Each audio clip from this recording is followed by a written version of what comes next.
పొడి నేల మీదనున్న వాటన్నిటిలోను పొడి నేల మీదనున్న వాటన్నిటిలోను నాసికారంధ్రములలో జీవాత్మ సంబంధమైన నాసికారంధ్రములలో జీవాత్మ సంబంధమైన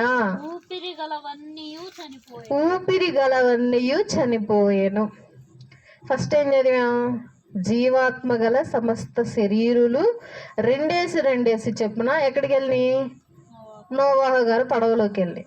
ఇంకొకసారి చూస్తేనేమో జీవాత్మ వారి మీదకి వచ్చేలాగున వారి కొరకు ప్రార్థన చేయమన్నాడు. ఇంకొక మాట ఏం చూద్దాము అని అంటే, స్టార్టింగ్ లో మానవుని చేసేటప్పుడు జీవాత్మ ఊదేను వాని నాసిక రంధ్రంలో అని ఉంటది. అంటే మానవుల్లో జీవాత్మ ఉంది, జంతువులో జీవాత్మ ఉంది. ఇప్పుడేమంటున్నాడు? జీవాత్మ సంబంధమైన అంట. మరి వీళ్ళెవరు? ముందు వెనక చూడండి ఒకసారి, ఆ వచ్చిన ముందు వెనక